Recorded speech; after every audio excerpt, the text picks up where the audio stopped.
Hi student, आज हम chapter 3 probability start कर रहे हैं। ये चैप्टर बहुत सारे स्टूडेंट को टफ लगता है, पर अगर जो आप कंसेप्ट समझो और जो भी आप क्वेश्चन पढ़ रहे हो अच्छे से मीनिंग निकालो और आपके जो भी फॉर्मूलाज हैं माइंड में होंगी, तो ये चैप्टर बहुत इजी है। ठीक है, हार्ड नहीं है, सिर्फ आपके कंसेप्ट क्लियर होने चाहिए। तो आज हम जो है इस वीडियो में मैं आपको प्रोबेबिलिटी की फॉर्मूलाज बताऊंगा। ये फॉर्मूलाज आप पूरी लिख लेना और नेक्स्ट वीडियो में हम सम स्टार्ट करेंगे। ठीक है, तो आज जो भी कंसेप्ट है समझना बहुत जरूरी है, उससे रिलेटेड ही आगे आपको सम अच्छे से समझ में आएंगे, फॉर्मूलाज यूज होंगी आगे। ठीक है, तो कौन सी फॉर्मूलाज है देखो। सबसे पहले जो फॉर्मूला है, सबसे पहले आपको बता दूं, प्रोबेबिलिटी, किसी भी इवेंट की जो प्रोबेबिलिटी होती है ना, तो पी ऑफ ए ले लो भाई, उसकी जो वैल्यू होती है वो हमेशा 0 और 1 के बीच में होती है।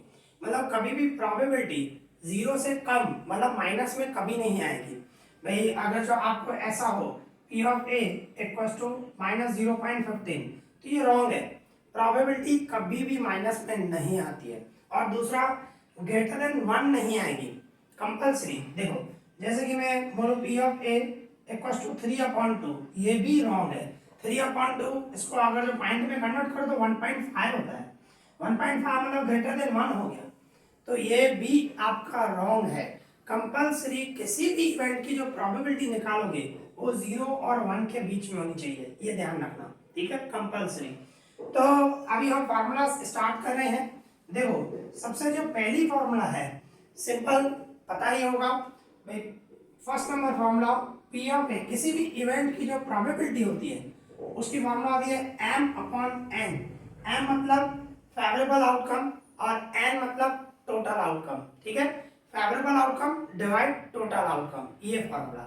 ठीक है ना, इस तरह। इसके बाद दूसरी formula P of A union B, अगर जो आपको फाइंड करना है, यूनियन कब यूज होता है, सबसे पहले आपको दो वर्ड बता रहा हूं। देखो नॉट 100% पर मोस्ट ऑफ ये दो वर्ड होते हैं।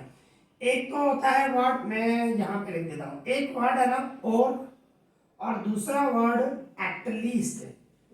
ये दो वर्ड कभी भी आप देखोगे ना, और एटलीस्ट, देखो मैं बता रहा हूँ 100% नहीं होता है, पर मोस्ट ऑफ ऐसा होता है। ये दो वर्ड, एक और एटलीस्ट, ये वर्ड जब आते हैं ना तो यूनियन की फॉर्मूला लगती है। देखो मैं फिर से बोल रहा हूँ, 100% नहीं है, वो क्वेश्चन की हम मीनिंग समझेंगे, उस पर मोस्ट ऑफ ये दो वर्ड आते हैं तो यूनियन की फॉर्मूला लगती है। ठीक है, तो देखो P of A union B, उसकी फॉर्मूला होती है P of A plus P of B और minus P of A intersection B, ये फॉर्मूला होती है। A union B equals to P of A plus P of B minus P of A intersection B. पर अगर जो ये ए और B है, पर अगर जो तीन इवेंट हो तो तीन इवेंट मीन्स ये P of A union B union C, तीन इवेंट है, तो उसकी फॉर्मूला क्या होगी, P of A plus P of B plus P of C, तीनों का प्लस होगा, इसमें से माइनस करेंगे P of A intersection B minus P of B intersection C minus P of A intersection C. ठीक है, क्या किया, पहले P of A plus P of B plus P of C, फिर इसमें से माइनस करूंगा P of A intersection B, फिर बी इंटरसेक्शन सी, और लास्ट में हमेशा प्लस होता है, तीनों का plus, A intersection B intersection C. ठीक है, ये तीन इवेंट आ गए ए बी सी, तो इसकी ये फॉर्मूला है P of A plus P of B plus P of C minus P of A intersection B minus P of B intersection C minus P of A intersection C and last में plus P of A intersection B intersection C. ठीक है, ये formula है, पर इसकी एक और formula है। देखो ये आपको दोनों फॉर्मूला आनी चाहिए, दोनों फॉर्मूला यूज होती है। ठीक है, इसकी एक और फॉर्मूला है, इसकी, हाँ इसकी बता रहा हूँ, इसकी तो एक ही है सेम ही। इसकी एक और फॉर्मूला है भाई, अगर जो ऐसे दिया हो P of A union B union C, इसकी फॉर्मूला 1 माइनस पी ऑफ, 1 में से माइनस करो A dash intersection B dash intersection C dash, dash है, डैश मतलब कंप्लीमेंट्री की भी फॉर्मूला बता रहा हूँ, तो ये ध्यान रखना। इसकी दूसरी फॉर्मूला 1 में से कंपल्सरी माइनस करना है और तीनों को डैश आ गया, A dash intersection B dash intersection C dash, ठीक है, ये भी फॉर्मूला, आपको दोनों फॉर्मूला आनी चाहिए कंपल्सरी, दोनों फॉर्मूला यूज होती है, ठीक है ना। तो एक ये और एक ये, तो ये तो वही एक और फॉर्मूला भी कंप्लीमेंट्री इवेंट्स। कंप्लीमेंट्री मतलब ये जैसे डैश दिया हुआ, इसको कंप्लीमेंट्री इवेंट बोलते हैं। तो अगर जो आपको पी ऑफ ए डैश निकालना हो तो क्या होगा, 1 माइनस पी ऑफ ए, इस तरह। अगर जो पी ऑफ बी डैश निकालना है तो उसकी formula 1 minus P of B, 1 में से ही माइनस किया जाता है। ए डैश, डैश को मतलब कंप्लीमेंट्री बोलते हैं, ए कंप्लीमेंट्री भी बोल सकते हो, ए डैश बोलो या एक ए कंप्लीमेंट्री, एक ही बात है। तो उसकी formula 1 minus P of A, P dash होता तो 1 माइनस पी ऑफ बी, ठीक है, ये फॉर्मूला है। इसके बाद फोर्थ नंबर फॉर्मूला, देखो बहुत सारी फॉर्मूलाज हैं, वीडियो को पॉज करके ये फॉर्मूला लिखते जाओ, फॉर्मूला लिखनी जरूरी है, ध्यान रखना, और ये इसके कंसेप्ट भी आपको माइंड में होने चाहिए, ठीक है। इसके बाद अगर जो देखो इस तरह दिया हुआ है a minus B, a minus B, इसको डिफरेंस इवेंट भी बोलते हैं। अगर जो a माइनस बी हो, इसका मतलब ये है p of a intersection b dash, b dash है, ठीक है। देखो इसमें क्या है, आप देखो यहाँ पे b को माइनस है, आप अच्छे से चेक करो, b को माइनस है मतलब b डैश होता है, और इसकी फॉर्मूला कभी एक मतलब बुक में मींस क्वेश्चन में कभी ये मिला होगा, कभी ये मिला होगा, ठीक है ना। तो इसकी फॉर्मूला क्या होगी, इसकी फॉर्मूला नीचे लिख देता हूँ यहाँ पे, जिसको डैश नहीं है, ए को डैश नहीं है मतलब पी ऑफ ए, उसमें तो माइनस करूंगा P of A intersection B, ठीक है। क्या किया मैंने, a minus B, a minus B का मतलब b को माइनस है मतलब b को डैश दिया मैंने। तो अगर जो ये मिला हो या ये मिला हो, बात एक ही है, ठीक है। तो p ऑफ a माइनस जिसको डैश नहीं है वो लिखना है, उसमें से माइनस करना है a इंटरसेक्शन b, ठीक है। एक और फॉर्मूला इसी टाइप की, देखो मैं बता रहा हूँ 5 नंबर, अगर जो ये a माइनस बी आपने किया, b माइनस a हो तो b माइनस a भी हो सकता है, इसका मतलब ये हुआ p of a dash intersection b। देखो इसमें a को माइनस है, आप अच्छे से देखो ये a है, a को माइनस की साइन है मतलब a को डैश आएगा।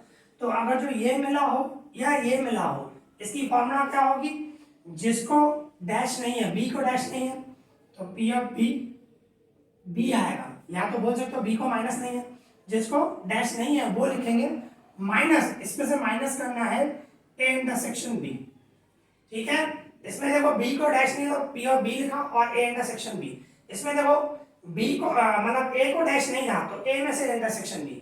ये फॉर्मूला है, कंसेप्ट आपको पता होने चाहिए, यूज होंगे, ठीक है। देखो इसी टाइप की एक फॉर्मूला यहाँ पे लिख देता हूँ, p ऑफ अगर जो दोनों को डैश हो, a dash intersection b dash, इसमें क्या था, a को डैश नहीं था तो a minus a intersection b, इसमें b को डैश नहीं था तो b minus a intersection b, इस तरह। पर अगर जो दोनों को डैश हो तो a dash intersection b dash, दोनों को डैश हो तो दोनों को डैश हो तो 1 में से माइनस करना, और p ऑफ यहाँ पे a इंटरसेक्शन b है ना तो ये लिखेंगे a यूनियन b। देखो 1 में से कभी भी माइनस करो ना, इंटरसेक्शन का यूनियन हो जाएगा, इंटरसेक्शन का यूनियन हो जाएगा, इस तरह। जैसे कि ऊपर भी फॉर्मूला सीखे आप, देखो a union b union c, देखो 1 में से माइनस कर रहे हैं, यहाँ पे यूनियन है तो देखो यहाँ पे फॉर्मूला में इंटरसेक्शन आ गया, आप देखो अच्छे से। तो दोनों को कभी भी डैश होना, इंटरसेक्शन का यूनियन हो जाता है, ओके, इस तरह। और इसी टाइप का अगर जो ऐसे हो, a dash union b dash, ऐसे हो दोनों को डैश हो बीच में यूनियन हो, तो उसकी फॉर्मूला क्या होगी, 1 minus p of a intersection b, इस तरह होगी, ठीक है। क्या किया मैंने, दोनों को डैश नहीं है और यूनियन क्या क्या हो जाए, दोनों को डैश है, सॉरी दोनों को डैश है और यूनियन का इंटरसेक्शन, और कंपल्सरी 1 में से माइनस करना है, ठीक है, ये ध्यान रखना है। ये 7 फॉर्मूला हुई, और भी फॉर्मूला है, वीडियो को पॉज करके लिख लो, मैं ये रफ करने जा रहा हूँ, ठीक है ना, रफ कर रहा हूँ क्योंकि आगे और भी फॉर्मूलास हैं, तो ये फॉर्मूलास आपको माइंड में होनी चाहिए, ध्यान रखना, ओके। ये हमारी 7 फॉर्मूलास हैं, और भी हैं, और कभी भी आप प्रोबेबिलिटी के सम्स करो ना, एक तो फॉर्मूला माइंड में होनी चाहिए, और कभी भी सम करो क्वेश्चन की मीनिंग निकाला करो, क्वेश्चन की मीनिंग निकालोगे ना तो आपको इजीली समझ में आ जाएगा, क्वेश्चन की मीनिंग निकाला करो, ठीक है ना, इस चीज का ध्यान रखा करो। तो ये हमारा हो गया a minus B, B minus A. हाँ, इसके बाद म्यूचुअली एक्सक्लूसिव इवेंट्स। अच्छा एक बात और आपको बता दूं, 8 नंबर फॉर्मूला, जैसे कि मैंने बताया आपको, अगर जो और हो या एटलीस्ट हो, उसके लिए आपको यूनियन की फॉर्मूला ए यूनियन बी लिख देता हूं ऐसे। पर अगर जो बोथ वर्ड दिया हो, देखो मोस्ट ऑफ बोल रहा हूं, नॉट 100%, इस चीज का ध्यान रखना। मोस्ट ऑफ ऐसा होता है, और एटलीस्ट में यूनियन की फॉर्मूला लगती है। और अगर जो बोथ बता रहा है, बताएगा दोनों इवेंट हो, तो दोनों इवेंट और बोथ बताए तो ए इंटरसेक्शन बी फाइंड करते हैं। ठीक है, इस चीज का ध्यान रखना। और एटलीस्ट में यूनियन और बोथ में ए इंटरसेक्शन बी। अगर जो 3 होगा तो A intersection B intersection C. ठीक है, और 3 होंगे तो A union B union C, जितने भी हो। खाली आप इतना ध्यान रखो, और एटलीस्ट हो तो यूनियन, बोथ हो तो इंटरसेक्शन। ठीक है, इस चीज का ध्यान रखना। देखो मोस्ट ऑफ, फिर से बोल रहा हूँ, मोस्ट ऑफ नॉट 100%। ठीक है, तो अभी इसके बाद थोड़ी फॉर्मूला और भी है। Mutually exclusive events, mutually exclusive events, ये वर्ड दिया हो, म्यूचुअली एक्सक्लूसिव इवेंट्स है कि आपके पास जो भी इवेंट है वो म्यूचुअली एक्सक्लूसिव है। तो म्यूचुअली एक्सक्लूसिव होता है ना, उसका मतलब इंटरसेक्शन जो होता है ना, एम्प्टी सेट होता है। आप ये याद रखो जो मैं बोल रहा हूँ, इंटरसेक्शन की probability A intersection B intersection 0। अगर जो म्यूचुअली एक्सक्लूसिव इवेंट्स है तो उसका जो इंटरसेक्शन की जो प्रोबेबिलिटी होगी कंपल्सरी 0 आएगी, कोई भी हो। अभी आप ऐसे भी बोल सकते हो बी इंटरसेक्शन सी, मतलब बी और सी म्यूचुअली एक्सक्लूसिव है तो उसकी प्रोबेबिलिटी भी 0। अगर जो 3 इवेंट है, P of A union B union, sorry intersection union में A intersection B intersection C, ठीक है, उसकी भी प्रोबेबिलिटी 0 होगी। ध्यान रखना म्यूचुअली एक्सक्लूसिव इवेंट हो। ठीक है, इस चीज का ध्यान रखना। म्यूचुअली एक्सक्लूसिव इवेंट्स अगर जो क्वेश्चन में बताए तो इसका मतलब है इंटरसेक्शन की जो प्रोबेबिलिटी होगी वो 0 होगी। ठीक है, ओके। इसके बाद एग्जॉस्टिव इवेंट्स, एग्जॉस्टिव इवेंट, ठीक है ना। देखो अगर जो ऐसे बता रहा है एग्जॉस्टिव इवेंट्स, एग्जॉस्टिव इवेंट्स बता रहा है मींस आपके पास जितने भी इवेंट है, समझो 2 इवेंट है, एक पी ऑफ ए दूसरा पी ऑफ बी, 2 इवेंट है, एक ए और बी, दोनों का टोटल 1 होगा। ध्यान रखना, ठीक है। एग्जॉस्टिव इवेंट में क्या होगा, ए और बी दोनों का टोटल 1 होगा। अगर जो 3 है, भाई इस तरह बता रहा है P of A plus P of B plus P of C, 3 event है तो उन सब का भी टोटल 1 होगा। इस चीज का ध्यान रखना, ठीक है ना। एग्जॉस्टिव इवेंट में ये ध्यान रखना, ओके। एग्जॉस्टिव इवेंट बताए तो सबका टोटल 1, म्यूचुअली एक्सक्लूसिव इवेंट बताए तो 0। ठीक है, एग्जॉस्टिव में जितने भी इवेंट हो, 2 इवेंट है ए और बी, टोटल उन दोनों का प्लस उन दोनों की प्रोबेबिलिटी का टोटल 1 होगा। और 3 हो ए बी सी तो तीनों की प्रोबेबिलिटी का टोटल 1 होगा। ठीक है, इस चीज का ध्यान रखना। तो ये है, और इसके बाद भी है इंडिपेंडेंट इवेंट्स, देखना 10 नंबर, ठीक है। इंडिपेंडेंट इवेंट्स, अभी इंडिपेंडेंस इवेंट में क्या होता है, अगर जो इंडिपेंडेंट मींस 2 इवेंट एक दूसरे पे डिपेंड नहीं रखे, ठीक है ना, उसको बोलते हैं इंडिपेंडेंट इवेंट। किस तरह आएगा मैं सब में बताऊंगा, आप इतना ध्यान रखना। अगर जो इंडिपेंडेंट इवेंट्स हैं तो क्या होता है, ए इंटरसेक्शन बी, तो इंटरसेक्शन की जगह पे क्या हो जाएगा, पी ऑफ ए इंटरसेक्शन की जगह पे आ जाएगा इनटू, इनटू मतलब मल्टीप्लाई पी ऑफ बी, मतलब इंडिपेंडेंट इवेंट हो तो इंटरसेक्शन की जगह पे मल्टीप्लाई आ जाएगा, मतलब P of A multiply P of B. ठीक है, इंडिपेंडेंट इवेंट में अगर जो इस तरह है P of A intersection B intersection C, तो पी ऑफ ए इंटरसेक्शन की जगह पे इनटू, इनटू मतलब multiply P of B into P of C, इस तरह। तो इंडिपेंडेंट इवेंट में इंटरसेक्शन की जगह पे मल्टीप्लाई आ जाता है इनटू, इंटरसेक्शन की जगह पे इनटू, इंटरसेक्शन की जगह पे इनटू, इंटरसेक्शन की जगह पे इनटू। ठीक है, इस तरह याद रखना, ज्यादा इजी रहता है। मैं अपने हिसाब से समझाता हूं तो उस हिसाब से आप ध्यान रखो। इंडिपेंडेंट मतलब इंटरसेक्शन की जगह पे इनटू। ठीक है, तो ये ध्यान रखना है। अगर जो म्यूचुअली एक्सक्लूसिव है तो इंटरसेक्शन की प्रोबेबिलिटी 0 होती है, और एग्जॉस्टिव इवेंट है तो जितने भी इवेंट दिए हुए उनकी प्रोबेबिलिटी 1 होती है। और अगर जो इंडिपेंडेंट इवेंट्स दिए हुए हैं तो इंटरसेक्शन की जगह पे इनटू मल्टीप्लाई आ जाता है, ठीक है, ये ध्यान रखना। इसके बाद आता है कंडीशनल प्रोबेबिलिटी, ठीक है, कंडीशनल प्रोबेबिलिटी। अभी कंडीशनल मतलब कंडीशन रखी गई है, ठीक है, कोई ना कोई कंडीशन रखी गई है, तो कंडीशन वो कैसे होगा वो मैं सब में बताऊंगा। कंडीशनल प्रोबेबिलिटी मतलब कोई ना कोई कंडीशन रखी गई है और उसकी हमें प्रोबेबिलिटी फाइंड करनी है। तो उसके लिए दो फॉर्मूला है। First number P of A upon B बोलते हैं, ए अपॉन बी। तो कंडीशन कभी भी आए ना तो ए अपॉन बी या तो बी अपॉन ए, दोनों में से कोई एक फाइंड करनी होती है। तो ए अपॉन बी, इसकी फॉर्मूला क्या होगी, ये ध्यान रखना कंडीशनल के लिए। तो इन दोनों का इंटरसेक्शन होता है ए इंटरसेक्शन बी, इन दोनों का इंटरसेक्शन, और नीचे बी है ना तो नीचे बी लिखेंगे, पी ऑफ बी, इस तरह, ओके।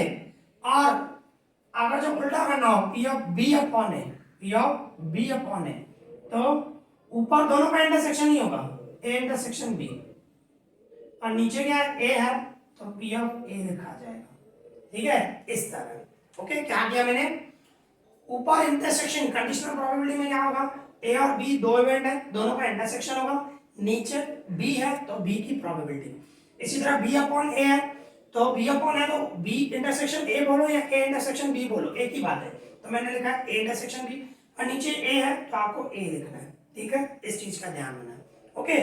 तो ये फॉर्मूलाज आपको जो भी मैंने इससे पहले भी लिखा है, तो ये जो भी फॉर्मूला मैंने लिखा है आपको समझाया, एक नोटबुक पे आप पहले तो लिख लो, ठीक है। और नेक्स्ट वीडियो में हम सम स्टार्ट करेंगे, ये कंसेप्ट क्लियर होंगे तो सम आपको इजीली समझ में आएंगे, ठीक है ना।